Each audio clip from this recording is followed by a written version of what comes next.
turn and walk away because I don't want you to see me cry. A man isn't supposed to cry. So, goodbye. Please, York, don't go. Not again. I think I'll just remain your friend. 'Cause I can't take the pain. No, you're not to blame. It's all me. You see, it's on me, it's on me, it's on me. Yeah, it's on me. Don't you see, don't you see? It's on me, it's on me, on me. I can't take the blame to blame. Oh no. Now you see that I won't let this happen to me. No, no, not again. I think I've let it pass. No,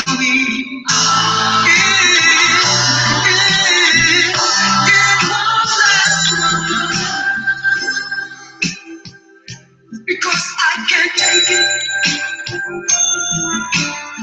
I don't think I can make it. You're not to blame, you're not to blame. You're not to blame over my name. It's on me, it's on me. Not again. I think I'll just remain your friend. Because I can't take the pain. I know you're not to blame. It's on me. You see, it's on me, it's on me, it's on me. Yeah, it's on me, it's on me. Don't you see? Don't you see? It's on me, on me. It's on me, on me. I can't take the blame to blame. Oh no. Now you see that I won't let this happen to me because I can't take it. I don't think I make it. I can't blame it on you, not on you. I don't know without you in my life. It's so empty. It's on me. It's on me. You're not to blame. Oh no. Don't you see? You're not to blame. I accept that. Oh no. It's on me. It's on me. It's on me. It's all my fault. You're not to blame. Oh no. It's not the same. It's on me. No, no, no. It's on me. No, no, no. It's on me. No, no, no, no, no, no.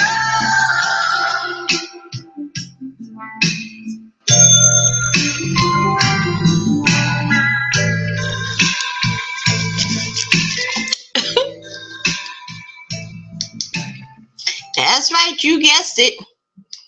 That was another tune by that damn Dr. York. Now here comes a jazzy one.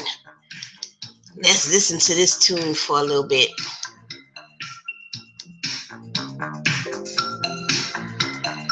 Are you pop locking to this bullshit?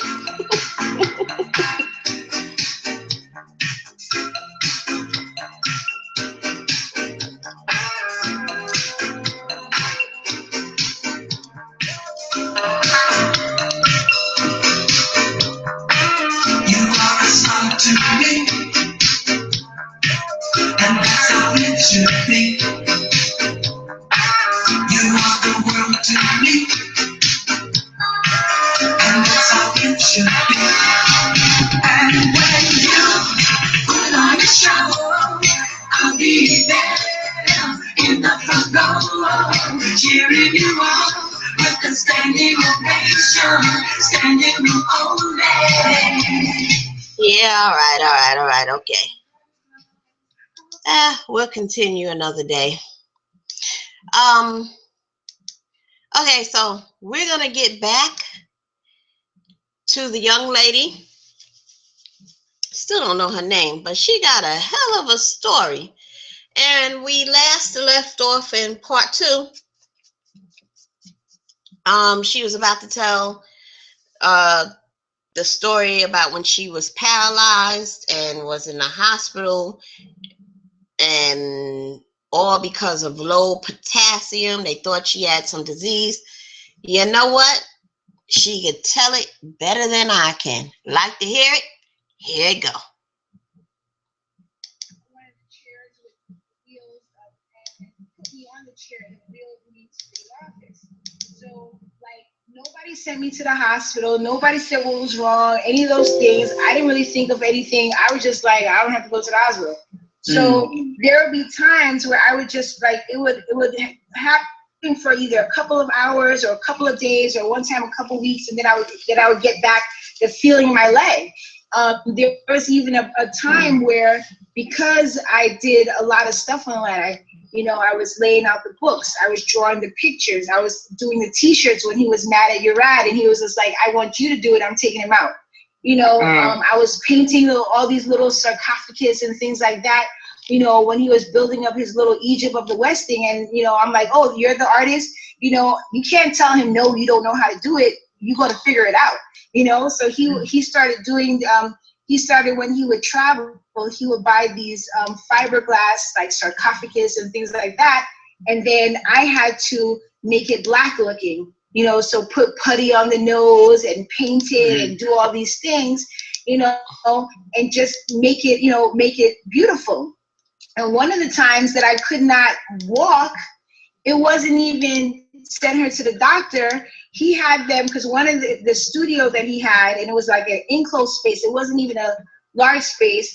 He told them to get 2 rolling chairs, put me in the rolling chairs, roll the chairs to the sarcophagus, set up the paints, and put the sarcophagus so I could paint. So even though I was paralyzed from the waist down, I was still doing my work. Wow. So, yeah. And spray painting, no ventilation, any of these things. I'm in there half paralyzed and just like, okay. And I didn't think nothing of it, because he said do this, I'm doing that. So it went on for a while, and then one time where that what happened is we had bunk beds at one time in 103, so I'm on the lower bunk bed, and I woke up really early in the morning, and I was numb, because sometimes the numbness would go up and get itchy because we can't move. It's just your skin and everything starts to itch. So I woke up one morning and I couldn't move, and I was just hoping that it would go away, because sometimes it would, but it kept getting further and further up. So I couldn't even move my hand. So I tried to, because I still had some feeling in one hand. So I tried to pull myself up, and I fell on the floor. So I tried to like roll myself to the bed to try to pull myself up, but I couldn't get up. So after some hours, and people started waking up and stuff like that, and they're like, oh, what you doing? First I tried to play it off again, because again, my thought was, I don't want to seem like there's something wrong with me. So they finally had to tell somebody that I can't move. So they lifted me up, put me on the bed, whatever have you. Someone gave me a stick, because like my legs started to itch, because I hadn't moved it in some hours. And I had to have been 18 at that time, because my mom was pregnant with Zoraya. So, they didn't know what was wrong. you know, so at some point after some, like half the day went by, and they said that, you know, someone says she needs to go to the hospital.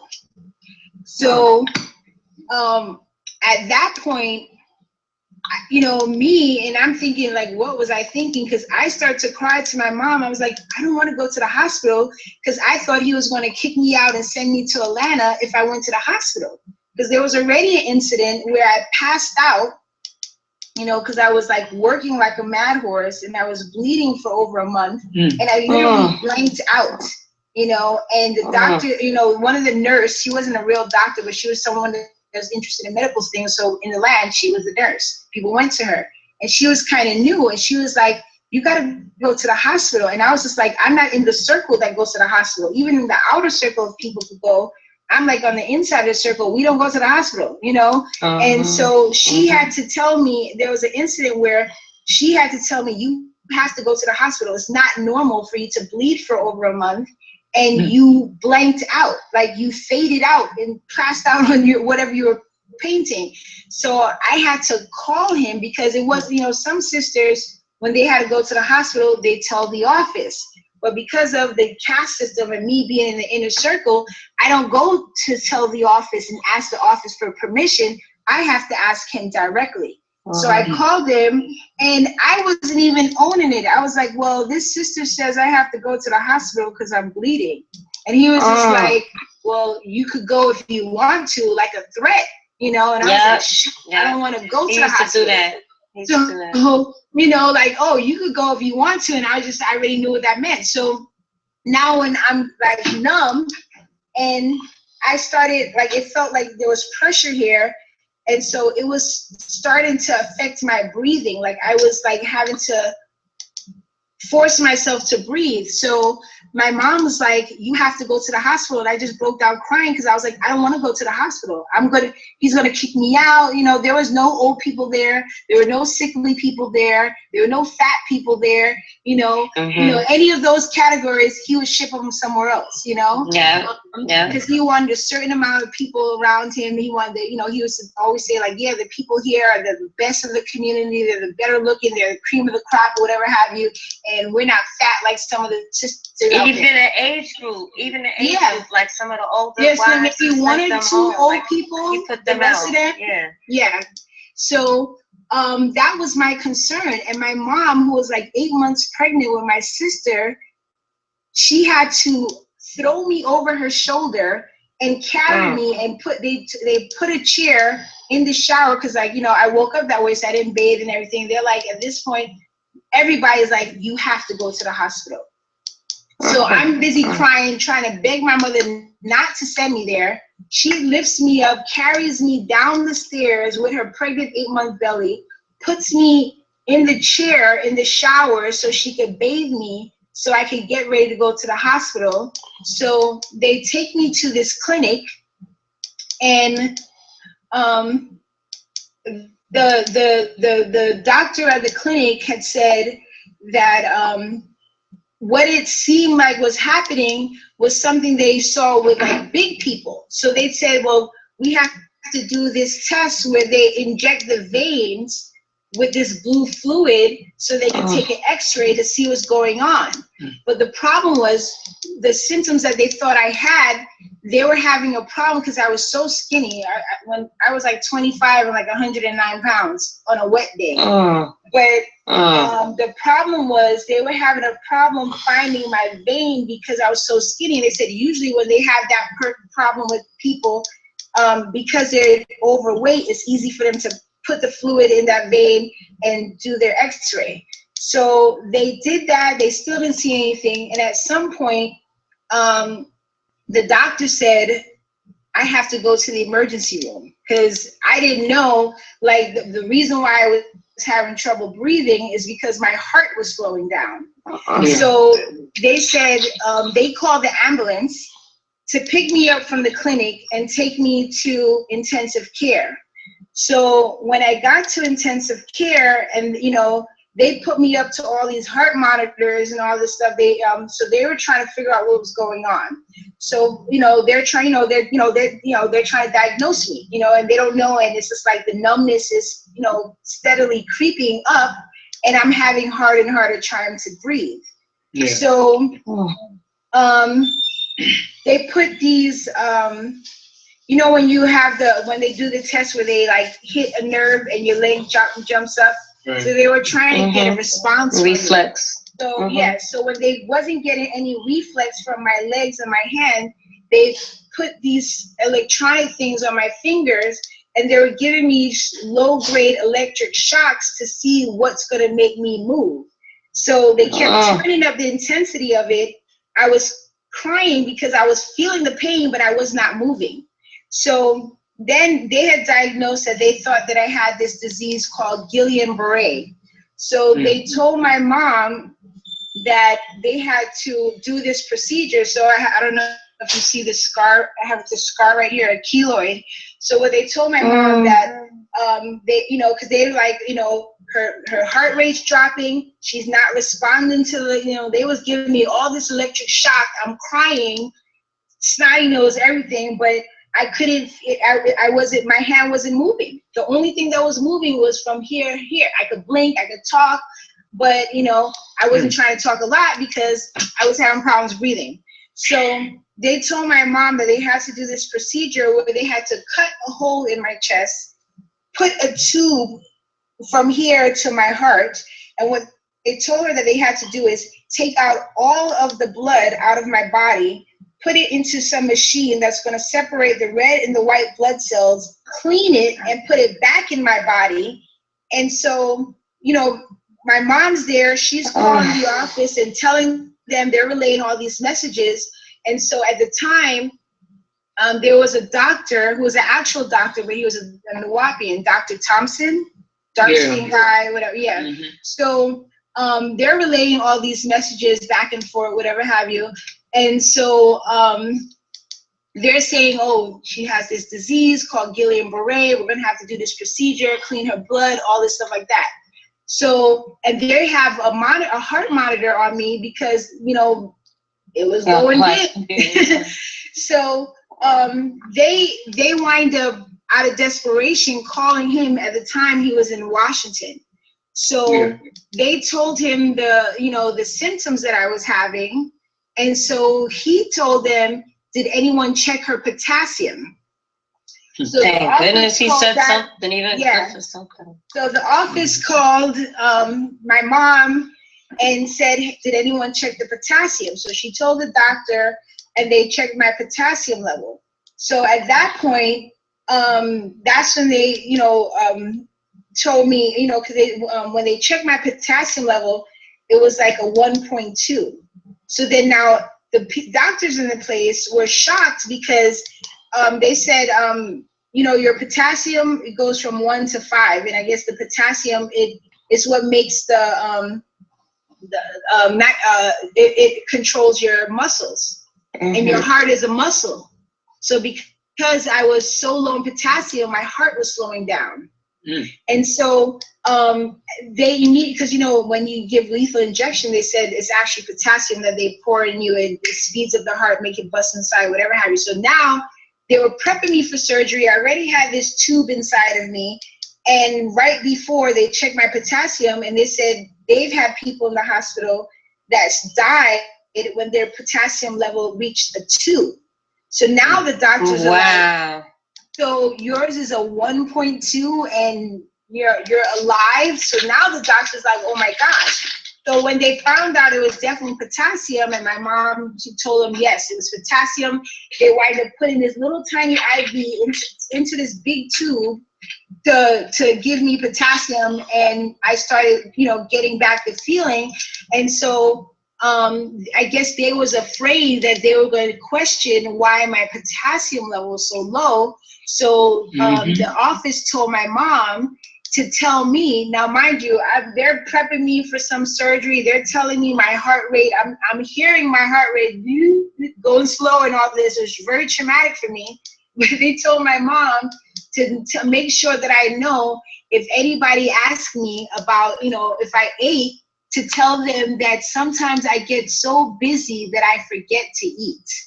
Because they didn't want it coming back. Oh my goodness. I was malnourished and they did something, So they gave me potassium. I was in intensive care for about a week. They tried to tell me that I would have to take potassium for the rest of my life and all that. And they were like, they gave me this diet thing. They're like, you have to have bananas, you have to have raisins, this is that. Anytime you feel, something, you have to check it, because they said if your potassium level gets too low, you could die from that. Wow. So that's true. Yeah, so they gave me a potassium drip enough so I could, my heart picked up, my feeling came back up. They gave me a prescription for potassium, and they also gave me a meal plan. So I had to give it to the office, and the meal plan, they followed it for like a few weeks or so, and then they were like, well, you can't be doing this, like we can't support that. So eventually, I went from having a certain diet that the doctor said I needed to make sure I had enough potassium to live, to well, if you feel these feels, we'll get you some bananas, but we can't keep giving you this special diet. So and it happened another time. Like after that time, there was one more incident where potassium level got low and I had to be taken to the hospital. But because we already knew there was a potassium thing, they told them to check my potassium. It was my potassium, and they gave me potassium. I stayed in the hospital a couple of days, and I went back. Okay. Wow. Just imagine if you had, God forbid, passed. Yeah. Nobody would have ever known the real deal. Nobody would have ever known. The doctor from the clinic that I was taken to at first, when they got the ambulance, they said if I came in there 30 minutes later, I would have been dead. Yeah. That's how bad it was, Okay. Wow. I mean, we can literally go all night, and I know you can, Nikki. I love talking to you. But I know. Because we're gonna have to kind of wind this down now. Any closing words? Because I mean, what's been brought out tonight is so painful to hear. And because I read, a lot of the trial notes, transcripts, etc. I mean, it's like being at the trial again, because it's so vivid, the narrative of what took place, what he did to so many people, and how the followers now can care less, and all they intend to do is just get him out. Why? I do not know, because there's no redeeming quality that this person could possibly bring to humanity from what he's already done, the damage he's done for it, the majority of his own life. It outweighs anything. Yeah, it outweighs anything that you can say. Because everybody has that argument. The supporters, they still say, "Well, look at all the good he did." What good? Look at all. Yeah. The plagiarized religion that they have. Exactly. What they've been enlightened. This is just what I hear a lot of people saying to me. In terms of, oh, well, look at all the good he did. Okay, but he may have enlightened you. I got enlightened by the information. However, what he did, whatever it could have been, I'll put it like this. Whatever it could have been, it was supposed to be for of and by the children, for of and by each other. We were supposed to have the children in the best position to be untainted by the dunya and the beast. Took them out of the belly of the beast, and all of this stuff. It made it exclusive to him. Yeah. So it's like, he's responsible for messing up a whole generation of people. I mean, it's on so many different levels. It's just like, okay, that's devastation. And people need to understand that that's who they're following. That's who they're following. I'm watching these kids that are outgoing, getting petitions. People have no clue on this guy York, and they're seeking petitions, or they'll tease people with captions to join or go to that petition site. And in order for them to see what it is they have to see, they have to sign in. Thus, you're signing the petition as if you're willingly going there to sign, but your curiosity has brought you there. That's the kind of deception that this organization breeds, and well, look where it's coming from. Mm-hmm. And I just it blows me away that at this point, what possible redeeming quality can this person bring from all the mayhem and debauchery that he has brought to so many people? If he apologizes, and if he says he did it, if he says his congregation and releases it like he releases all other little statements, then that would be a smidgen of a redeeming quality, because I can't see it. I can't see it. I can't see it. You know. Well, yeah. I don't think about now. If you were to apologize for the crimes that he committed on a lot of the young people and the children or younger, then his whole program is destroyed, because it was all for years he denied. Mm-hmm. Well, I think also too that he didn't always deny. The first was he pled guilty. He withdrew the guilty plea when the judge said, there's no way that I'm going to give you the minimum sentence when there's people who did less heinous things and they have way more time than you. And that's when he withdrew the guilty plea. Well, actually, the guilty plea, the judge rejected the guilty plea. Yeah, but that's what I'm saying. But first he said that he was guilty. He said, they asked him, are you under duress? Did anybody promise you anything? Yeah, Did anybody leave you? So before he went on this campaign of I'm innocent, he originally pled guilty to it because he thought he was going to get the minimum sentence. When he rejected it, it was going to give him the maximum. Then everything changed. Yeah, and the thing is, go ahead. No, you go. No, I just think the thing is, people really have to want to, because you've been telling me, oh, come on, whatever have you. And first of all, I've always said what I'm saying. I've never changed. I don't go to no places because people are uncomfortable when I'm there. I've been told, hey, can you not come here because you're gonna make? And I'm like, wow, I'm sitting here telling the truth, but people are uncomfortable by me. So I can't. And some people have the luxury of blending back in and pretending like they didn't testify or whatever, or they know the truth. There's people like I've talked to Ish. He personally told me his father because he called me. And he was like, you think I knew all these things? I'm like, well, you were also given a 15-year-old wife that you got a kid by. Whatever. Yeah, he has a wife. He has a kid with the same child, the same girl. Yes. But he told me, Doc told him to stay out of it.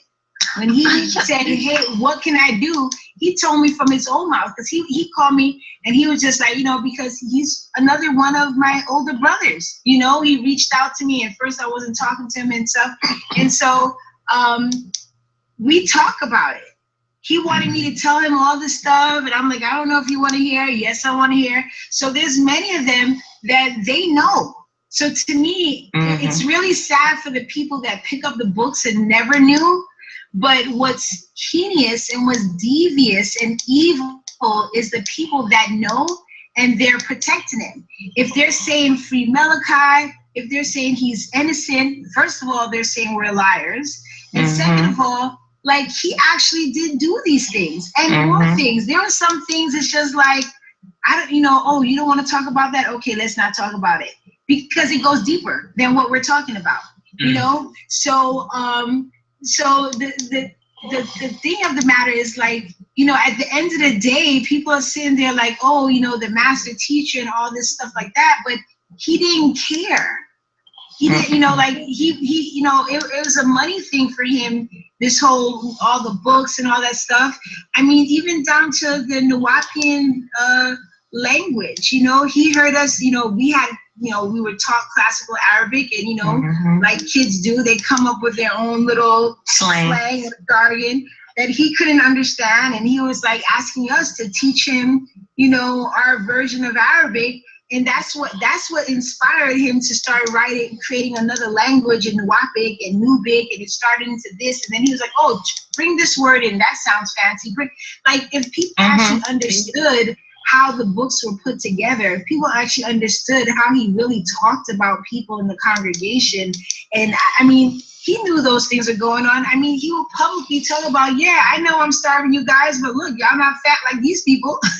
He would make a joke about it. He would talk about it, people like they're dogs. And so to sit here and to realize 15 years later, some of us is still getting under attack. I was never under attack. I've seen websites, people like, "Oh, we'll pay money for dirt on Nicole Lopez and her family." Like, really? Websites, yeah. I've stayed under, and I've still never backed down. I don't waste my time talking to those people because, I did years of being in those chat rooms. And the thing is, at the end of the day, they don't want to believe. There's no way that someone with sound, right reason, full faculty, nothing wrong with them, no type of mental illness, can hear what has happened, can read what has happened, can look somebody in the eye, like his new attorney is supposedly someone that's been molested. Abuse. That's bullshit. I don't believe it. I don't believe it either. How is it that you're someone that is claiming that you're a victim of child sexual abuse, you advocate for child sexual abuse, but you're gonna back a man who's been convicted and tried and convicted for child sexual abuse, and you have not once talked to anybody that actually testified? And another thing I would like to add, there was this campaign of getting all those Nuwapians to make all these videos of "nothing happened to me, he's an innocent man," or whatever, so they could claim that those were the victims that testified and say they recanted. But, outside of Habiba's video, all those other videos, those people never testified, but they had them there to say, "Oh, look, see, these victims testified, recanted." Not one victim, there was a letter that they had Tariq do and stuff like that, and Habiba video, but all them other videos that's floating around the internet, they were not the people that actually testified. And the crazy part about it is because most of those people who did the video turned around and said it like, "Damn, I had to wake up and realize this happened to me," and they'll talk to us like, some of them reach out, it's very few because I'm tired of being like targeted and talked about and all this stuff.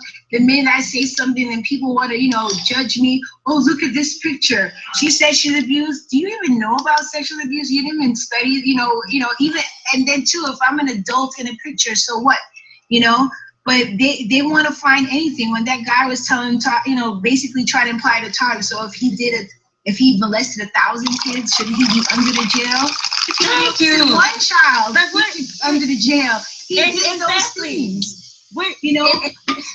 So, the thing is, people need to be, so sometimes I honestly feel it's a waste of time talking to those people. Like, when I share my story, I'm sharing it with my art, and I'm sharing with, other people. Because for me, I feel like if you don't, part of it was the secrecy. That's why this open secret and secrecy. So sometimes I say something just to speak up of saying, "No, this actually happened." I get it that there's 100 people saying it didn't happen. I get it that they're campaigning and they're bribing people. They tried me.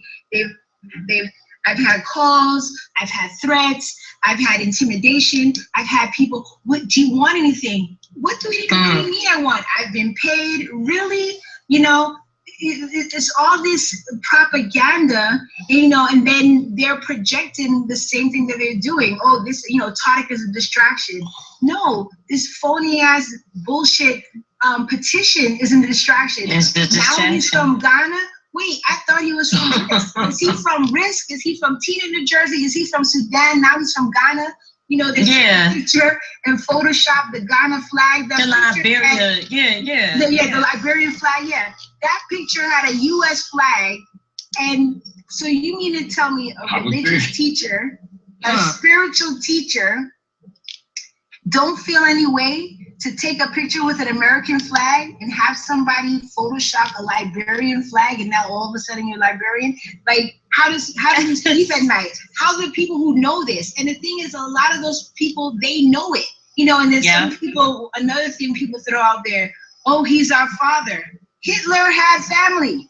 It did not take away from the crimes that Hitler did. That he committed. Everybody has family, you know. So it's just like, to me, if someone could talk on the level of, we know he did this, that's why some people are like, oh, let's start the community over again. How are you saying start the community over again and you're still with he's innocent?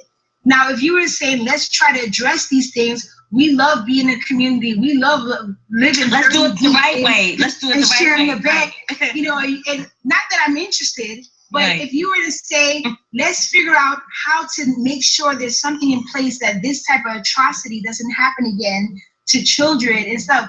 I mean, that man could literally have sex with anybody he wanted to because he was a leader, male or female. So there's no reason for him to have targeted children. There's no reason for him to have pushed himself or hold people down and rape some people. Some people got raped. You know, it wasn't consensual on any regards, but nobody wants to talk about that. And so it's going to keep coming up. So they can't even get on the level of saying it happened. Like, how many people got to say it happened to them before you say, okay, maybe this happened? So they can't even, and they're somebody promoting that my religion is truth. No, it's not. There's no way your religion is truth. It's just another religion. You were better off with Christianity. you know, because like he just replaced the blonde hair, blue-eyed Jesus, and people don't even see that, you know. People don't even, like, you know, he has the power to do these. He, at any point, you know, whether he cared about us, whether he cared about his 160 plus children, whether he cared really about the soul of his congregation, 200 plus, but whether he gives a slightest damn about these people that are willing to die for him, to do all these things. They raised millions of dollars for him years ago. It's still going to help his cause. He knows he's not getting out, but these people are living, a lot of them, in poverty because they're giving everything to him, and he knows he's not getting out. He knows he did these things, and it's sickening that he's going to sit there and let people waste their life, give their money, lose their homes for something that he knows is not going to happen. You know, 1 minute they're saying he's innocent, then the petition says, oh, he wants to help, he's remorseful. Which one is it? You know? You know, and it's like, well, whatever happened to the man of miracles? Why don't he just walk out the jail? Call him up the ship. You know, like he walked out of a locked room in the 80s. How come he can't walk out the jail right now? You know, and so, and it's sad. People want to believe that. And I know a lot of his kids, I mean, you know, they're my brothers and sisters too. It's hurtful. At the end of the day, these people are my family, whether they disregard me or not.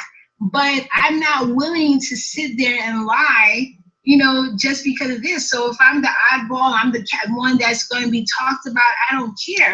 But at the same time, you know, some of his kids and the people, they built their life around this. So if he's not the king, they don't get to be the princess or the prince that they was pumped their whole life saying they are. And then when you look at it, the people who are talking, like some of the kids who are saying stuff, they weren't even the kids that were the top kids. They were kids that he didn't even really give a shit about. You know, what? you didn't even know your name. They probably know your name. I was just gonna say that. They never sent you a birthday gift. You know what I mean? So, but they're like gung ho because they don't have nothing. For them to say he did this, that means they have to admit to making a mistake. Our parents made a mistake. People made a mistake. They turned a blind eye because they had that much faith in the man, that they turned a blind eye to being humans, to being parents, to being responsible adults, Like, we were raised in this stuff. We were brought to it and raised in it, you know. But you know what you know what, like, it's just really sad and sickening. And I don't know. Like, I mean, I guess in some ways, some of this is helpful if it's getting to people. But a lot of those people that are supporting he's innocent and all that, they know he's not. That's the crazy part about it. They know he's not. They know he did these things. They talk about it in secret. They talk about how nasty he is. They talk about how gay he is and perverse he is and whatever. And some of them justify it. Oh, he has a problem. But, you know, but they're sitting there and they're harassing us for talking the truth. But saying you lying. They're saying you did. But in corners, oh yeah, I know this happened. And it's sad. Well, I don't know what to say at this point. I mean, should we do a part 2? We may have to. We might have to. A series. There's so much that we haven't even covered yet. The Chloe can man, that's like a 7-day talk right there. Yeah, because Hey, well, I want to make a couple of comments. You know, I don't want to say too much because, you know, people want to hear from you guys, but I do want to address a few things that people say all the time, and I see even people saying in the chat while this is going on. And one thing people need to ask the question: did or does York fight his case as a person who is innocent? And I ask that because if you look at the things that they do, that he's done, and that he spends most money on and most time on, they're all things that have nothing to do with his innocence. Like, for example, the whole Liberian issue, the whole Ghana issue. Y'all brought up the Ghana issue. At one point, it was UCC / kind of the Moorish paperwork issues. Then it was Native American issues. All of those issues that I just mentioned, and probably some I forgot to mention, they don't speak to his innocence. Okay, so that's number one. And then two, as Nikki brought up, York pled guilty in 2 cases: his federal case and his state case. The state case, the plea on the state is still intact. He never withdrew his state plea. Okay. And then the federal plea, he never withdrew his federal plea. And it's a big difference because York did not withdraw his plea. The judge rejected it, and that's a difference. So the only reason why he went to trial was because the federal judge rejected the original plea for 15 years. He said that was too low based on the sentencing guidelines. It had to be a minimum of 20. So that's the only reason why that plea was rejected. So he didn't pull it back. It was rejected by the judge. So, and I'm saying that to say that York himself pled guilty and never pulled them back. And that's a big difference even to this day. So it's a little sticky situation for Nuwaubians to champion for his innocence, but yet he's not pulling back his plea. He pleaded guilty or admission of guilt, and he never pulled it back. So if anybody looks at the case, they're going to say, okay, well, you all are saying that he's innocent. He's now saying he's innocent, but yet he refuses to pull back his state plea. So that was a couple of things that I wanted to say. And then another thing on this discrediting issue that I see a lot of Nuwaubians do with you all, with Nikki, with Tariq, with Habiba. They'll say things like, well, not so much with Nikki, but with Tariq and Habiba, they'll say things like, well, they testify one way, but then they recant. See, here's the affidavit, or look at Habiba's video, and so on and so forth. Now check the logic of this. They will try to discredit you, Tariq, and call you a flip-flopper and say, okay, you testified one way, then you flipped before the trial, then the trial said something, and now after the trial later, you signed this affidavit and so on and so forth. So you're not credible. We can't believe anything you're saying. And you're like, okay, fine, I give you that. And the same thing with Habiba. Well, Habiba says one thing, and then she makes this video and the affidavit, and then later on she pulls back. So man, we can't believe her. So, X her out. We can't. She's not credible. So okay, fine, we give you that. But now let's put York in the same situation. York initially said that he was innocent. Then he pled guilty twice, not once, twice. Mm-hmm. And now he's saying he's innocent again. So the logic still stands and it fits him. So if they're gonna rule you out, Tariq, and rule Habiba out or anybody else out based on that logic, they also have to rule out Dr. York. They also have to rule out York, say he's not credible. So anything that he says, we should disregard because he flip-flopped. And not only did he flip-flop, but he refuses to remove the plea in the state case. He refused to remove it. And why he refused to move it, this is for people who always ask me that question. He refused to remove it because he really honestly believed in the Liberian hoax. And he was told that if he removed his plea, that Liberia couldn't come and save him, and he couldn't repatriate, because the only way they could repatriate him is if all of his legal matters are settled and nothing is active, nothing is ongoing. So we had to leave it in. Oh, wow. And then it switched from the Liberian thing to now the Ghana issue, and the same thing's happening there. So right now the thing is to go for a pardon. But what people may not realize with pardons or clemency is that especially in physical contact or crimes dealing with rape or molestation, things like that, the victims of such crimes also have to account and forgive and have a say so on the clemency or the pardon.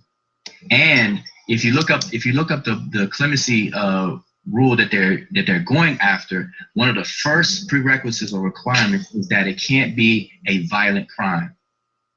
It can't be a crime of violence against someone. So when you're talking about molestation, aggravated molestation, and rape and things like that, those don't even qualify for clemency or that type of pardon. And these are the things that Nuwaubians refuse to look up. And then another thing, the new attorney just received the trial transcripts about 3 weeks ago now. She announced it on Facebook, and she just received the trial transcript. That means up until 2 weeks ago, she had no idea about what anybody said. She didn't know. Right, she had no idea about what anybody said. So that's why she didn't contact anyone. And even right now, I doubt if she ever will contact any of you all to either even ask you questions. As a lawyer, she knows what to ask. She, especially after reading the transcript, she knows how to kind of ask you questions to see if... Especially after being a victim herself. Right, exactly. Exactly. So these are the kinds of things that that I kind of deal with and address. And I usually address like the technical aspects of the case and what takes place behind the scenes, what were the options and things like that. And I've been doing that for years. I've been trying to educate Nuwaubians about the case. And my whole stance was to put the public or Nuwaubians, members of the organization, in a position of being a juror themselves. So what I would do is just give them the information. I would give them the court documents, give them the facts, give them all of the transcripts of the hearings and things like that, and have them fit the shoes of a juror, and then they can look at what was presented and make up their own minds. Because a lot of people want to rush to the end question and ask me, because I was there, they want to ask me, well, did he do it? Do you think he's guilty? I'm like, well, my opinion doesn't matter. Let me give you the information and you do the work. Because if I give you my opinion, that's too easy. That's what they're supposed to do. And that's what they're supposed to do. You're a Nuwaubian. You're supposed to do the right knowledge and right understanding and all that stuff. And people that he used to say all the time, York used to say it all the time out of his mouth. Don't listen to what I say. Research it. The information's out there. Don't believe Why aren't they doing that? No, they don't. And there's a level of cognitive dissonance going on. And you all said it earlier. In order to be a Nuwaubian right now, it will be counterintuitive to think that he's guilty, because it doesn't go together. It's like oil and water. You can't be a member and believe that he's done anything. So it's already a given from the start that if you're talking to a Nuwaubian, they're already not gonna accept anything you're saying. So I want to say this one more point, because I'm just addressing some of the faulty logic that I see, especially recently. Another thing is that, and I seen this in the chat, is that people always ask the question, were you there? You know, were you there to see these things? Were you there? Were you that? You know, they ask me or they ask anybody else. Now, and I heard Prince York say this on one of the recent videos he made, that he said that I was there, you know, and I haven't seen my father do this and that. But now walk with me on this logic. Now, calculate. York has over 100 children. Okay. Now let's just ignore any accusations of molestation and all of that. Let's just ignore that for a second. Now let's just say out of the 100 plus children that he has, all of that was consensual and legal. Everything. Let's just say everybody was above age and the whole nine. All right. Now the question to ask anybody is did you see York make those babies? And if they can't say yes that they saw him make legal and consensual sex to have those babies, then what makes you think that you are going to see illegal sex or anything like that takes place? So that kind of nullifies that whole thing about how do you I was there and my father didn't do anything, or so and so he didn't do anything. Well, did you witness him make all the other children that everybody knows about that's perfectly normal and fine?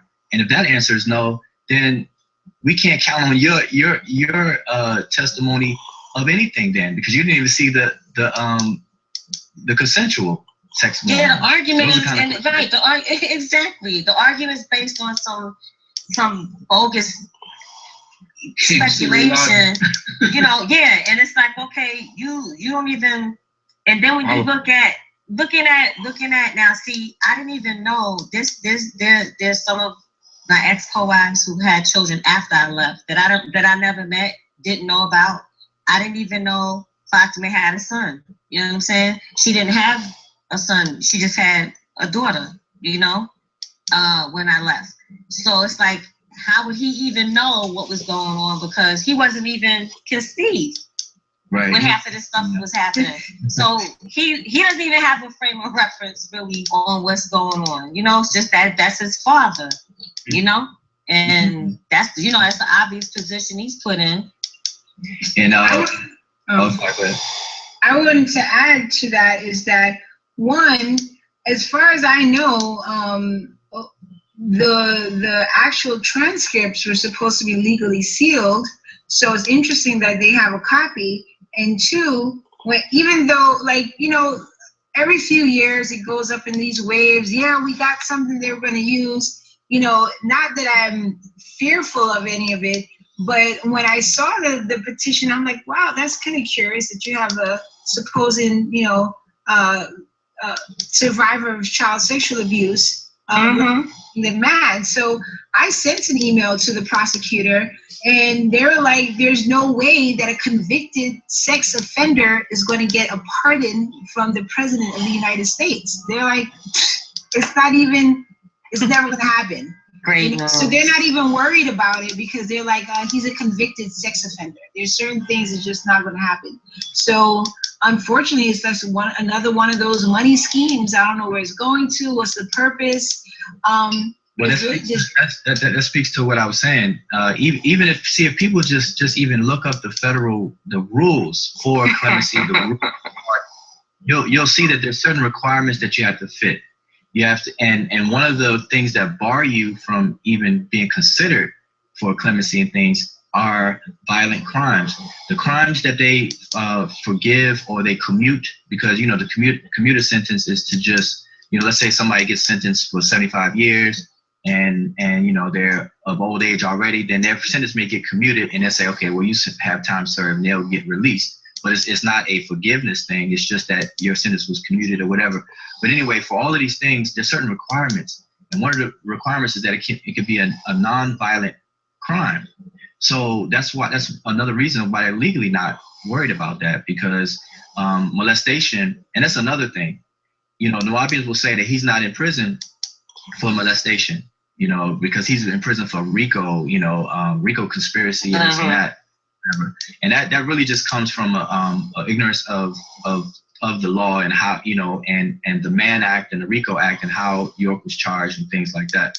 So, but I'm not gonna get into that. It gets real long-winded. But the thing is that what he's convicted for is the Mann Act, which is the travel and transportation of minors across state lines for illegal sexual activity. But nobody ever asks, well, what illegal sexual activity? And the illegal sexual activity is in the destination state because you're going across state lines. So from New York to Georgia and then from Georgia to Florida, those are the violations where the federal receives its jurisdiction. So whatever is alleged to have happened has to be a crime within those states. So what is the state law that was violated in Georgia? It is molestation. And those violations are listed there, and then all of the acts are in the indictment and so on and so forth.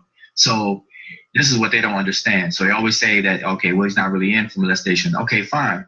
But York's guilty plea in the state is for 77 counts of molestation and aggravated molestation. And that's still, and it was originally 208 counts. It was reduced to 77 to try to fit it within the plea of 12 years. The state was 12 years, the Fed was 15, and he was supposed to serve that at the same time. But like I said, the judge rejected the trial. The irony of it is that they have this religion based on research and facts, and they don't research. There's no way, regardless of if the transcripts are supposed to be out or not, or being illegally sold or not, there's no way that you're going to read those transcripts and could ever reiterate Free Malachi, he's innocent. No way. So without having some, like you said, cognitive dissonance going on. And I would say another thing that used to come up, I don't hear it as much, because they try to say the conspiracy thing about it being a closed courthouse, and it wasn't a closed. It actually, you could be in the other room and listen to the whole thing. But then that's what they kept protesting, because that's what they know his MO. Like, oh yeah, we're gonna all show up, get everybody down here to show up at 3:00 to show them we have power and intimidate them. So there were actual people that were there listening to the trial from the other room. Yeah, that's a good point. I want to clarify that too. That the trial was not a closed trial. Anybody from the public, there was space for 50 people in the gallery of another courtroom, and we all watched it on closed circuit TV. But anybody from the street, from the public, could have watched it. So it was a public trial, but it was arranged where the jury was anonymous. And this is why the second courtroom was made, because the jurors' names and identity was supposed to remain anonymous. So that's the difference. Now, the thing about the trial transcripts being sealed, because it was a public trial, and because anybody from the public could sit there and witness and see everybody who takes the stand and listen to all the testimony, there was a question about why was it even necessary to seal the transcripts and things, but they were sealed anyway. But what Nuwaubians don't realize is that in 2005, now the trial took place in 2004. In 2005, the transcripts, the U.S. attorney, I believe it was Moultrie had filed a motion to have the transcripts released, but in a redacted form, and the judge granted it. That's what Nuwaubians don't realize it. But what happened is that York had no intention on seeking to try to have those transcripts released, because what happened is, as long as the transcripts are sealed and that it's not, in the hands of just the general public and even the members of the organization, that the organization can continue with the propaganda, because now nobody has anything to check it against. So a lot of flyers were made, a lot of things were said, and nobody knows better because they don't have access to the transcripts. And that was the intent of not pursuing to have them fully released, even in a redacted form. But even to this very day, you can look, it was sometime in March, I believe March 5th, 2005, where Moultrie filed a motion to have them redacted but released for the purposes of the media and so on and so forth. It's right there on in the docket. And this is something that I brought forward to let the community know at the time, and York himself know.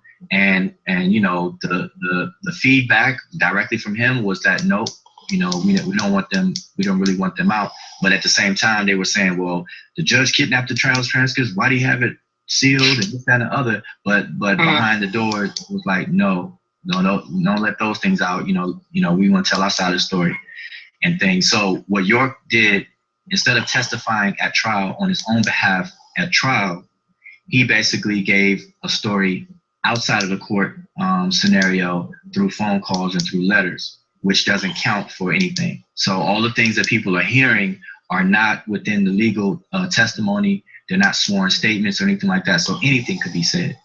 You know, and mind you, on the stand, anybody can say anything as well, but at least you're held accountable for it under the penalties of perjury and so on and so forth. But York chose to avoid that and then say what he says through phone calls, the Isle of Patmos CDs that people are familiar with from 2004, even on the recent phone calls now with the attorney. None of that is under scrutiny by the law or held accountable for. So anybody can say anything. So those are just a few points I wanted to make. And I would say, to piggyback on that, a huge point that always comes up after all these years is that the Habiba video. You know, they boast that video like it's the holy grail, but then they never mention that it wasn't able to be admitted in court, because by the time it gets to court and she's asked about it from the judge, who's like, well, you could not be in perjury, you know, for what you testified against. And then she admitted in the court that, you know, what she did on the video was false, and she was told what to say. So but they still have the video up anyway. They promote this video like, and they promote her as the star witness because that's the only video that they have from anybody who testified. All them other videos, those people did not testify. They have her video. But, you know, when it came down to the legal aspect, they couldn't use it. But they're not telling their congregation this, and they know that their congregation is not really going to look it up. Because if they look it up, exactly, who knows if they would come to that point, even if they do look it up, because the facts are being presented to them on the site and on the forum. You know, if a lot of them are on the forum, it's like, okay, the facts are being dispersed. So even if they did have the ability to look it up, you know, Doc knows the power. He's been doing this for so long. He knows that we don't read on a large scale. He knows that most people don't read. They want the information fed to them. And if they do read, they read in the doctrine. They want some indoctrination. They're in need of it. He knows this. And then he also knows that what he says is going to trump anybody from going to check out the situation, or even, you know, the ability of the brain to, you know, once he gets inside of it, the ability to just completely bypass that which does not match up in your brain with the information you want in it. It's amazing. It's amazing. It's amazing. Plus, and we've all been there. We've been there in that mind state, which is, you know what? This, speaking of mind state, during the trial, like leading up to the trial, but like during the investigation, when those children were taken, you know, because the question came up asking us if we knew for certain any minors that are on the land right now that he was definitely, without a doubt, having sex with. So the kids that were taken is because their names was identified as, we've seen him have sex with these children. Mm-hmm. So when DFACS went in there, and that's another thing I just want to say, since we're talking about this, because a lot of people say, oh, this whole thing and this overuse of force, and they came with guns and all this stuff. First of all, different people had different agendas of what they were going after. And because there was past talk about him having connections with Sudan and stockpiling weapons, and the Waco incident just happened, they came down there hoping that it wouldn't be a Waco. So, and again, it had nothing to do with us. We didn't know that they were doing that. Their intentions was to get him. They weren't trying to get other people. They took those kids because they said if there's any minors. So anyway, getting back to the minors, they were in the custody, and they tried to get, you know, and at the time, because these kids were not like us, where we came to the realization of, oh shit, this is some fucked up shit. You know, like, I mean, really with me, my dad, when he found out, he was the one who kept pushing me to say something, because he said it's not fair to the children that are left behind and to the people that are left behind because they didn't have your courage to wake up and get out, that you know that they're suffering and they don't have the willpower to do better.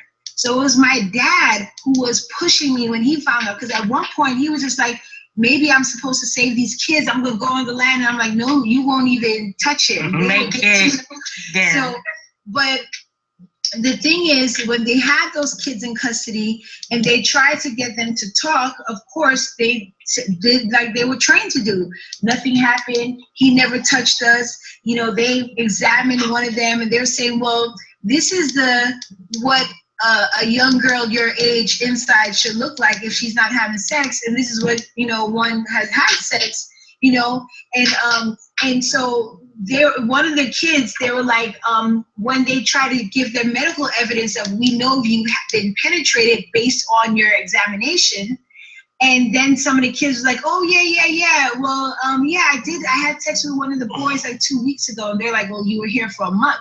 So the FBI, they were actually shocked that they wouldn't say anything. And we had to explain to them, like, you know, if you would have come to me the year before and said, he's doing something, I would have been shocked with you. Like, no, really, because that's how we were trained. We would leave this man's house knowing what we left. And if someone says something, we're like, oh my God, I cannot believe someone said this thing. Because that's part of programming. So because they didn't, you know, at the time when those kids were taken, they were still under whatever programming. They were not like us who woke up out of it and just said, what the hell is going on? We have to do, you know, say something about this. They were still in there. So it was tough for them to try to like get them to even talk about it, you know, and some of them, like, you know, some of them took years later to finally say, I can't even believe that, you know, like, yeah, this happened. You know, I didn't know what to do. I didn't know what to say. I can't even believe that happened and I didn't say anything because they, you know, they were so programmed. And really, like all of those people, there's no way, there's too much evidence. First of all these conversations are null and void because he was convicted as guilty in that jail. But at the end of the day, there's nothing that's going to do to change that conviction.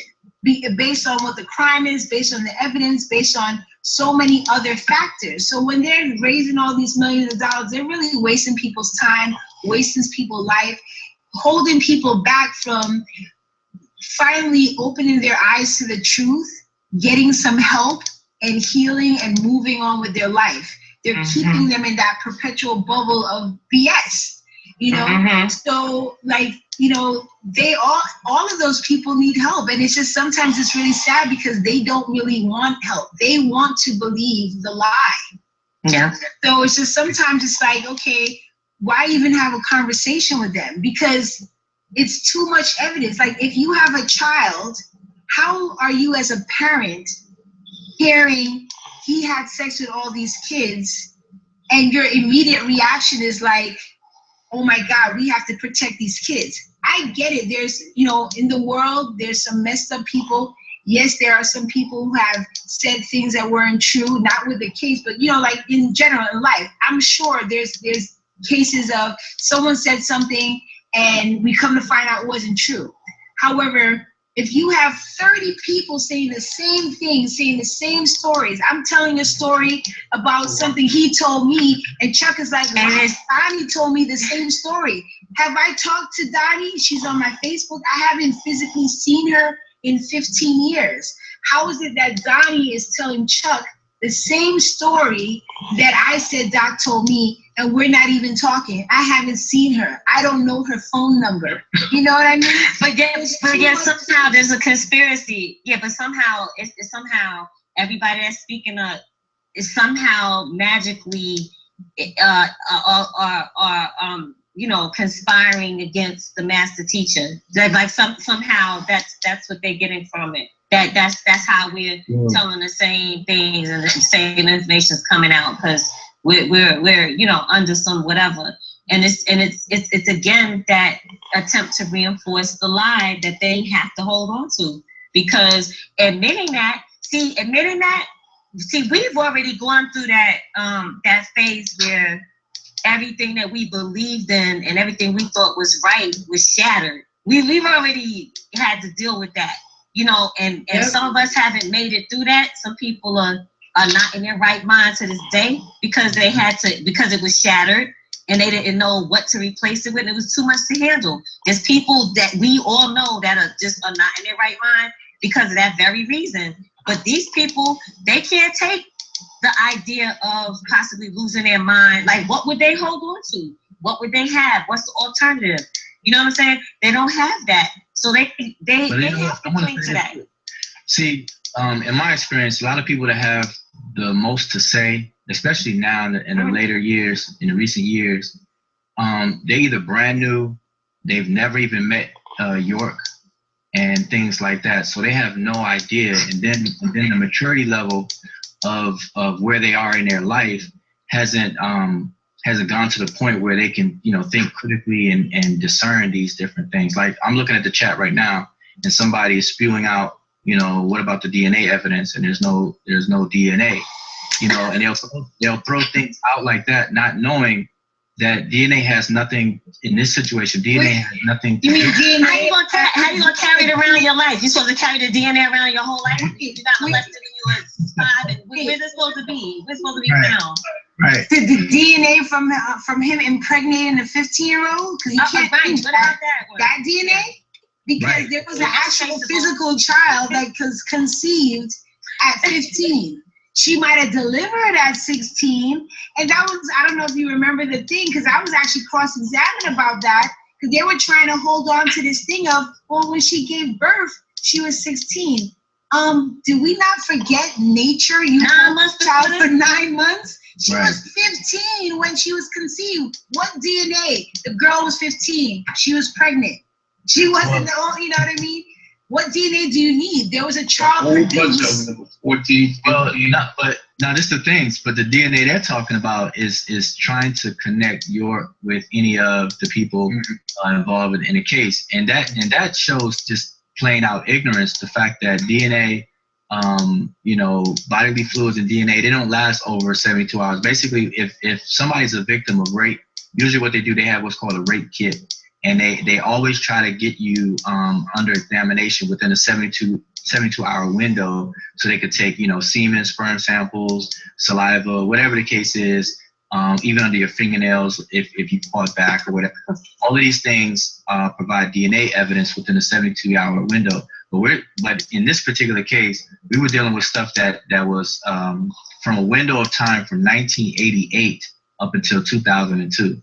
So no one would even expect DNA to be even a factor, talking about things that took place in 1988 and leading on up to whatever. And then the fact that the trial took place in 2004 and he was arrested in 2002, that's a 2-year span of time. So when people bring up DNA, it's just pure ignorance. So there was no DNA involved or even necessary to even bring up in the case. The only DNA report that was going to be mentioned was to show the parenting of Habiba's children, but the defense conceded to that, so that wasn't even necessary to mention, because the defense conceded that, hey, yes, York is the father of Habiba's children. So that was the only time that it was even mentioned in the court. It even was necessary. It was just to show fraternal parent of her child, her children. And that was it. So, you know, so the DNA question is just something to toss out there to sound deep and sound heavy, but it's really completely irrelevant, you know. But the evidence, you know, and just to piggyback on that too, and I don't mean this, you know, but in the forum, this very subject was brought up, and somebody said, well, where's the evidence aside from DNA? So everybody was like, well, who's taping yourself getting molested? Who has that? I mean, unless he was taping it, you can find it. But you want to see the video? Where's the video? Where's the video? What do you mean? Well, I tell you what, some of those videos, some of them were destroyed by people trying to protect him. and they probably did have video. But see, you know, I was molested personally. I was molested when I was 10. Where's the video to that? you know what I'm saying? Where's the video to that? You know, I mean, really? What kind of, like, the questions are ludicrous. The questions are like, the origin of the question, it begs you to take a look at the person and their sanity, the level of their mental, you know, capacity. You know, what's interesting? Like, what? What's interesting? I mean, people stop using common sense at that point, and you know, like you know, I'm with Nikki when she says that sometimes you feel like it's just a waste of time to talk to certain people, and it's true because they're gonna mature maybe years later, but right now sometimes it's not even worth it because that's just common sense. Nobody who commits, I'm gonna say nobody, but the majority of people who commit a crime, and all kinds of crime, they're not gonna document their crime as they're committing it. That's just hands down. If you're gonna go rob a bank or go rob somebody or stick up somebody or steal a car, you're not gonna sit there and document it as you're doing it. Nobody does that. 9 times out of 10, yeah. So you know, even with the technology, ED technology right now, who in their right mind will do that? Now you have some knuckleheads that will slip up, and you know, take themselves preparing some drugs and doing this and that and flashing it, but for the most part, it just doesn't happen. It's just common sense. And the ones that we do see that's out there, the first thought is like, "Oh, you're stupid for doing that." So to ask that is just really just a crazy question. And, you know, Thank you. You called it what it was. Yeah, but and this is my problem. Like, you know, honestly, I don't feel I have anything to prove. I said what I said. I you know, I made my statement. I stand to this day as never ever recanting what I said, never ever in any shape, form, or fashion changing my position. And the stuff that I said, whether it was in court or in any of those forums, have always been truthful, has always been 100%. So, you know, honestly, I don't even have to partake in that conversation from that angle of, look, you're talking about, you know, like whatever the profile, whatever his name is, I can't even remember. Polite. Polite. Yeah, because he was saying something about, you know, somebody was saying, making a point about being proved in the U.S. courts. It's like they go back and forth between when they want to use the justice system or not. He was proven guilty in the justice system with jurors. You know, they moved the case to some different part of Georgia because they felt that he, you know, they tried to push he wouldn't get a fair trial, you know, where he was at, and he still had the same outcome. Whatever, you know, they try to get him out of one thing, but they had 10 other things. He's not going anywhere. You know, and it's not like, oh, we intentionally, I mean, when we talk amongst ourselves, yeah, it's kind of hard. This man raised me since I was 13. I was raised since I was 4, looking up to this man, you know, to the point where when I first saw him eat food, I was shocked because I just didn't really feel he was human. He was human, exactly. You know, like, exactly. I was blown away that he drinks water like us. You know, like, I mean, people lose their mind when they would see him and the kids will run after him. Like, we were trained to worship this man. I mean, he was like a celebrity. You know, he was bigger than I mean, he would have us learn prayers to praise him. Like, oh yeah, if you know, make a joke. If you guys memorize this prayer to me, I'm gonna take you to eat food. And at the end of the day, like, wait a minute, are we actually creating a prayer and saying it like a joke? Like, you know, hail this dude, you know what I mean?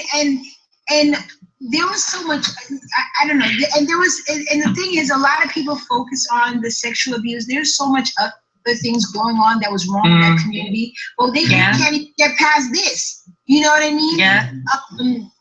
The living conditions, the home. I mean, that's a whole nother. Great point. Go there. Great point. That's going to be. That's going to have to be a part 2. No, but you know, it's just like, You know, why am I arguing with fools? When people say things, I didn't feel the need to respond because I got up there and I testified.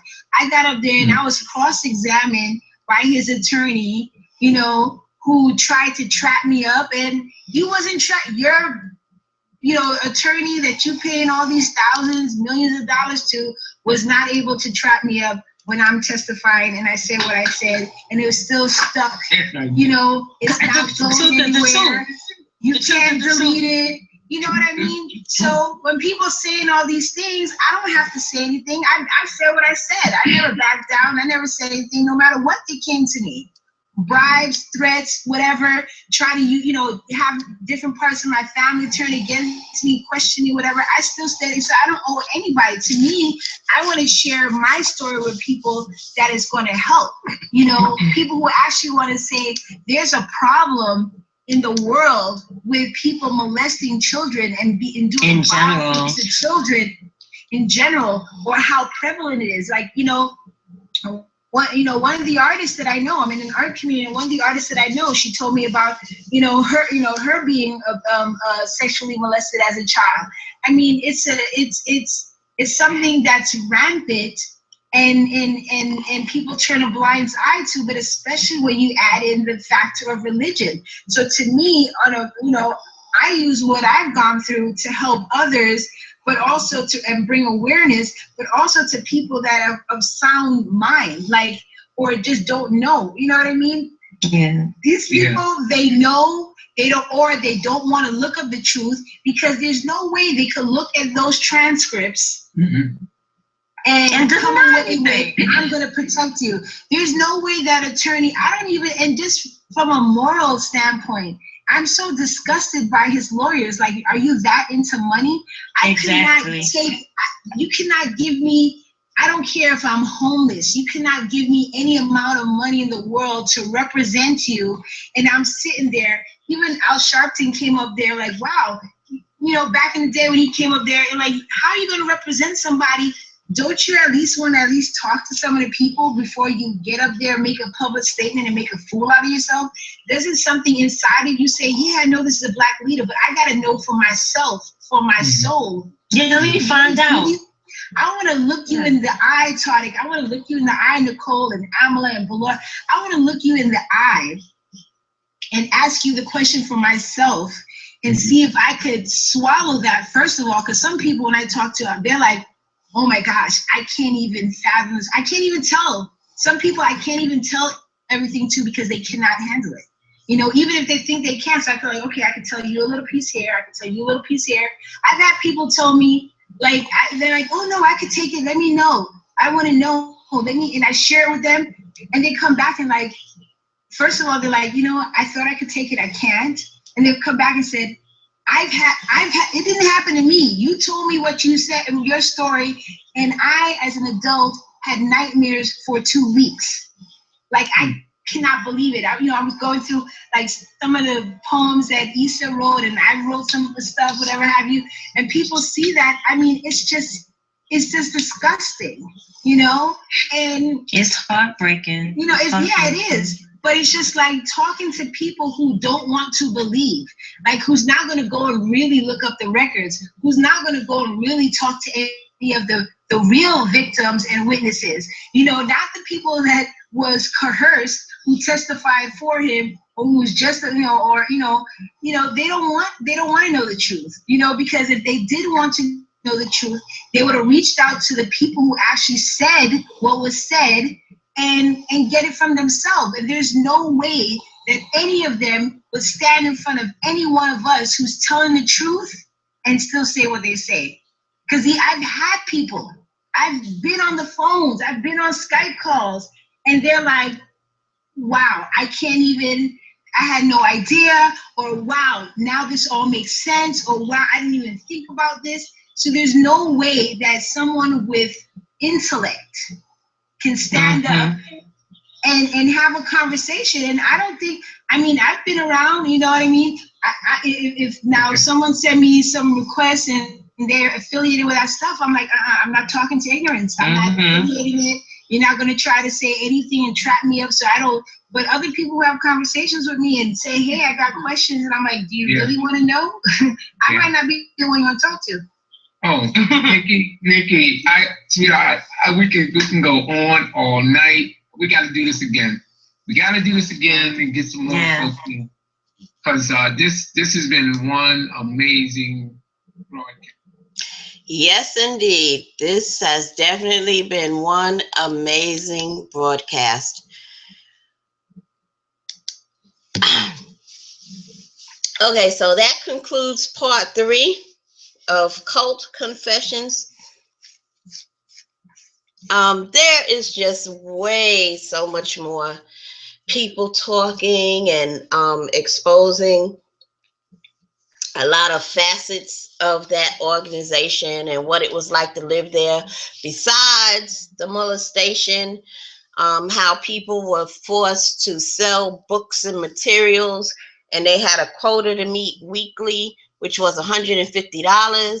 And if they didn't make their quota for the week, they had to stand guard. And what was standing guard? I think they had to like guard a facility or something for 24 hours straight. Or you were already guarding for like 12 hours, but if you didn't meet your quota, you had to do it for 24 hours. A whole bunch of stuff. There was several communities. You had one in Brooklyn, one in upstate Spring Valley, New York, one in the DC area, and then he built Tama-Re, that grand community down here in Georgia, in Eatonton, Georgia, in Putnam County. And that's the location that had the pyramids, and that's the location he was arrested from. But the Spring Valley community was the community that the women were sent to who got too old for them. You know, I guess that's where you send the old cows. And I guess people who might have been disobedient, or people he just wanted to do away with, who weren't the perfect people, because the perfect people were allowed to be closer to him. Perfect meaning, you know, in his mind, the cream of the crop. Nobody had any illnesses. You didn't have any deformed children or special needs children. You know, imperfect children and people were placed in a different community. And usually it would be the Spring Valley location, which from what I understand wasn't really a nice location. People were mean. There was never any food there. People starved. That's the one thing. All of his communities, food was scarce. Listen,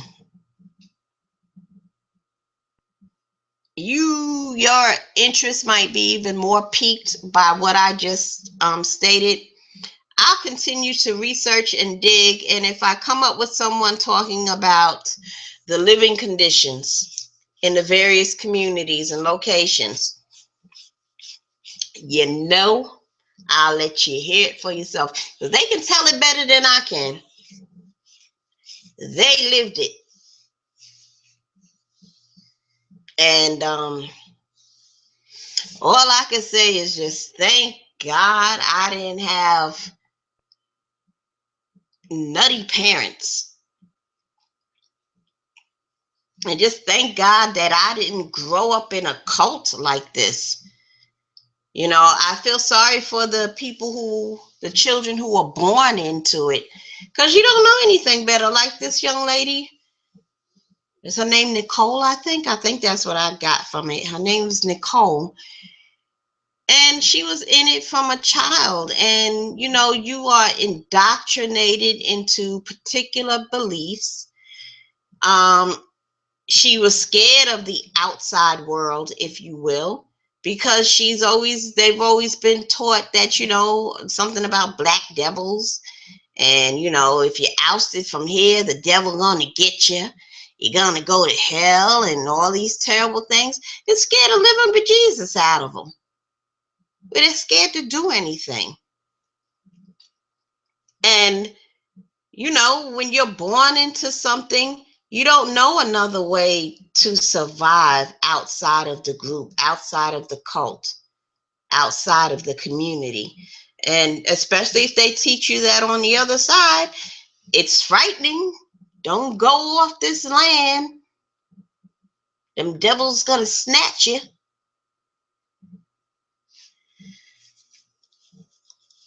Good grief, I can't stand cult leaders.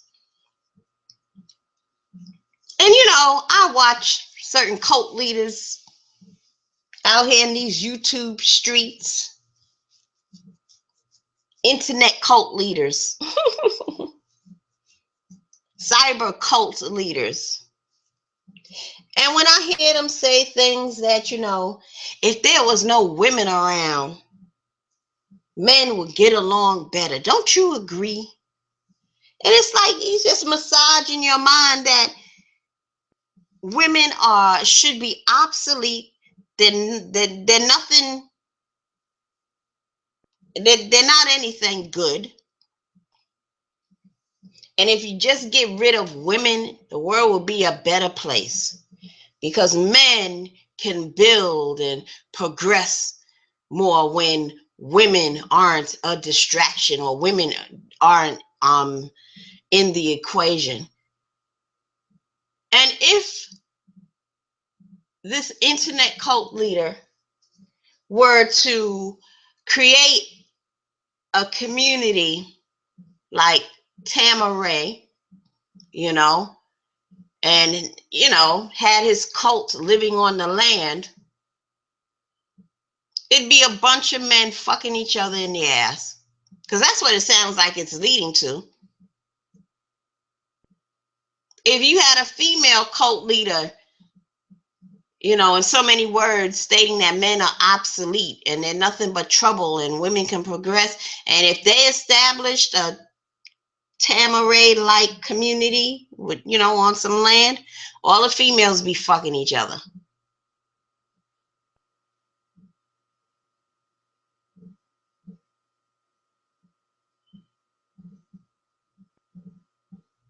You just got to be careful.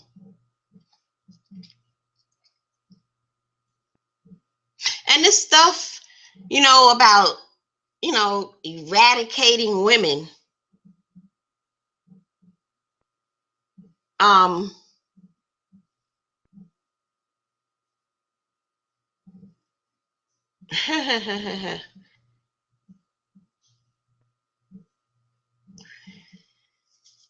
You just got to be careful, because that sounds like, you know, these cult leaders want men all to themselves. Their ideal community and life would be living around a whole bunch of men, all that testosterone building up in one community. They're going to have to release it some kind of way.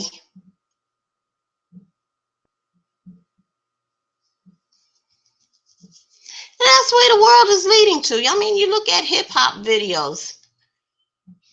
You know, back in the day, rap videos, you know, you saw a lot of women, even though they were objectified a lot. Not so much in the early days of rap videos, but, you know, that's what it turned into. And now all of a sudden you just see a bunch of smelly, shirtless, dread-wearing niggas jumping around together. Not a bitch in sight. Not one. Just a whole bunch of men bumping chests, taking turns rapping. To have a whole bunch of men, dudes, young adult males in one video, not one female to be found.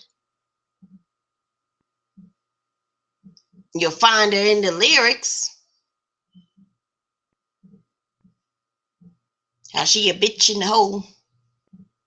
But other than that, you rapping with your homies.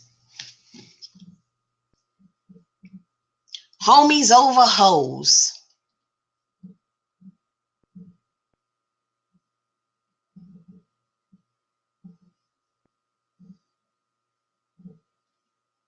Curie says, exactly. And she puts in quotes, black women won't stop wearing weaves, so let me suck this vegetable oil grease dick. That's what it's about these days. That's what's going on, as they used to say in the 70s. That's what's really going on today. Mm, mm, mm.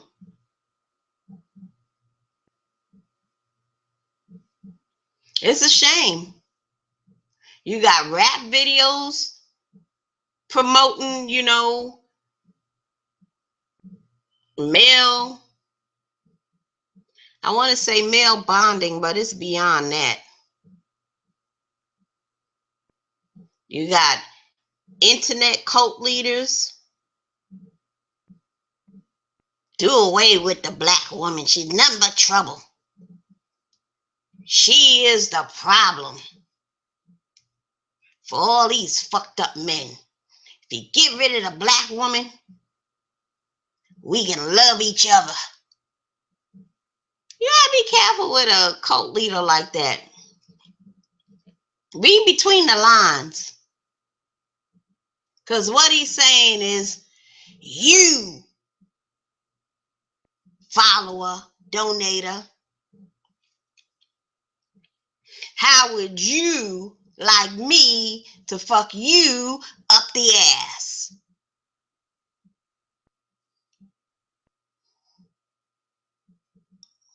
That's what I hear when they speak.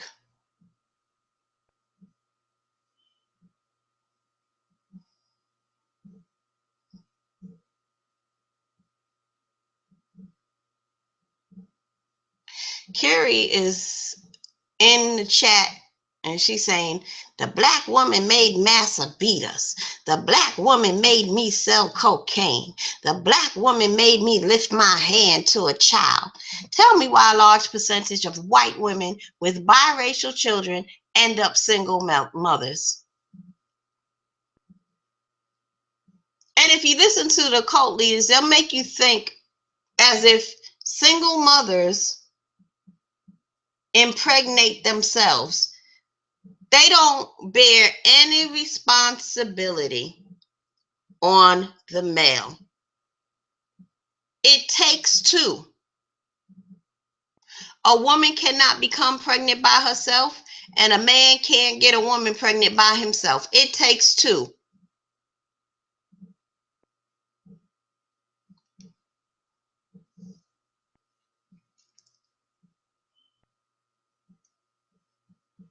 And that's what separates boys from men.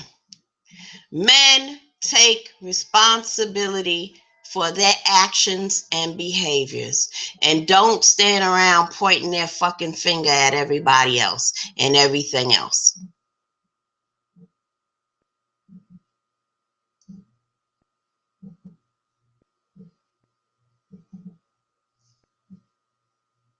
And see, right now I am not really speaking my thoughts because I don't want it to come out in a way that sounds like I'm bashing men. And so I have to really take the time and think about what I want to say and how I should present it.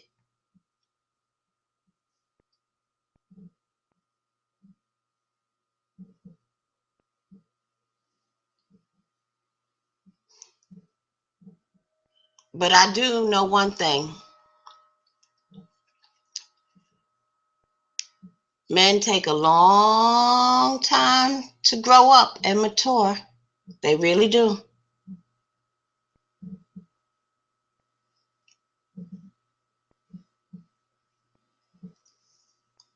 They really do.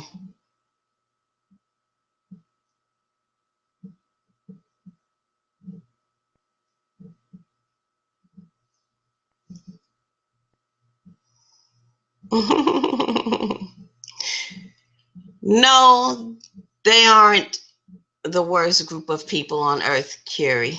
Men are not the worst group of people on earth. I think the worst group of people on earth are psychopaths.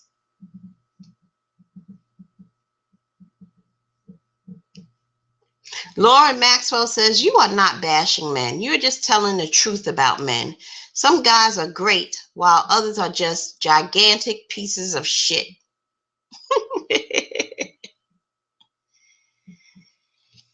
Yeah, I tell you.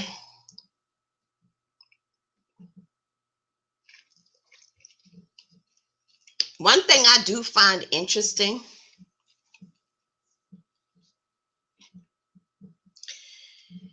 is that all the issues that arise, I should say, with people who have seen my home, all of them were men. There was only one female. And the one female that took issue with me because of the type of home I have happened to be the mother of the 3 children I was raising, because she was a piece of shit, you know? And so when you've been a crackhead for 20 years and living in and smelling like the New York City subways for 5 of them, and then you finally wake up one day and decide, you know what? I'm in my 40s and smoking crack just ain't working out for me. Maybe I should go get some help and not be a crackhead whore sucking dick for $2 anymore. And so you go ahead and you go into treatment and you learn coping skills and you start addressing the issue of you having 5 girls and you ain't talked to them about 8 years. Christmas, birthdays came and went. Not a fucking phone call. Happy birthday, little bitch. Nothing. Merry Christmas, ho. Nothing. And so when you finally become sober, and your children are graduated from elementary school, and you know, and you come on down here and you see that they each have their own bedroom with their own bedroom furniture, twin bed, night table, dresser, and desk with a hutch. They got an area to sit there and study and do their homework. Each of them have their very own bathroom. And you get mad like shit because someone is doing for your children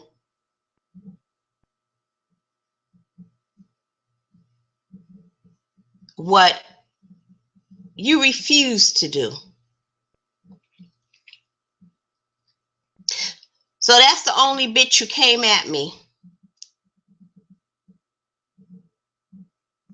out of jealousy and self-resentment. Self-resentment. That was her bullshit, not mine.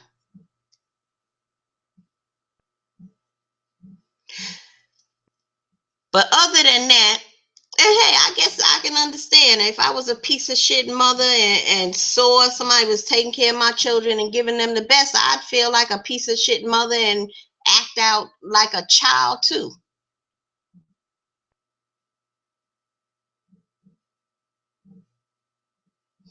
And so, but other than that, all the other jealous fuckers were nothing but men.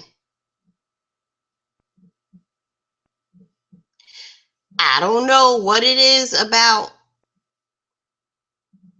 me being a female with a house like this, me being a single female, I don't know what it is, but it sure does piss off the men's, male relatives included.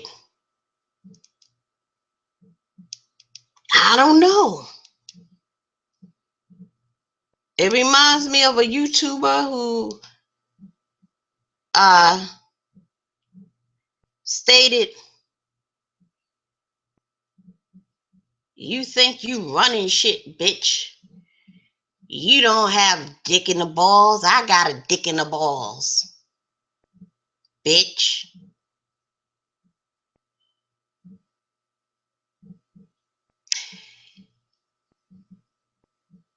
You know what?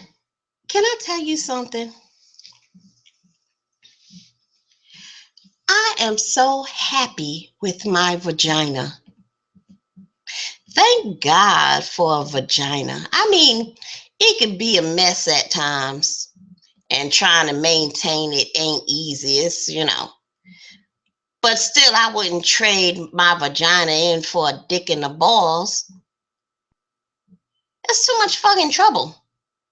And I think I spoke about this before. You got a dick in the balls. That means you got two fucking heads. You constantly got a battle about which one you need to be using at certain given times. And a dick is like the dumbest thing on a man's body because it has a head with no brains, hangs around with a couple of nuts, and lives around the corner from an asshole.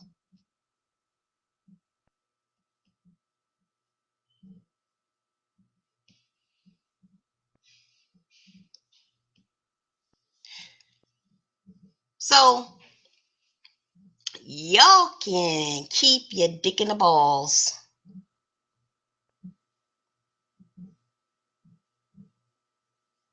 And do whatever you want with it. Shove it up your ass for all I care. Other than the times I choose to sit on one, I want no parts of it.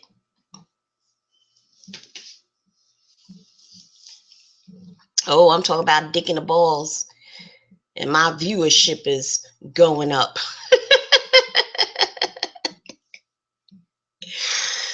All right, so I have nothing more to add at this point in time. It is almost 2 a.m. in the morning, 2 a.m.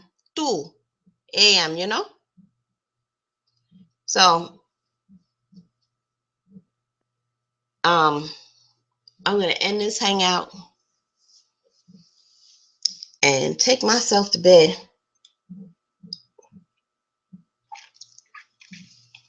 I got to get up in about 5 hours.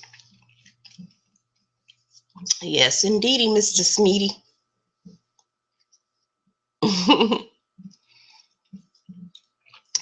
I'm not sure how I take that statement, Carrie. Carrie says, sleep well and thank you for rocking us to sleep. That doesn't sound right.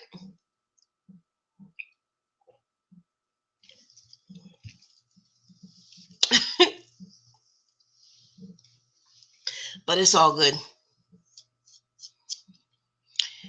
Anyway, y'all peace out and I shall catch you later. Bye.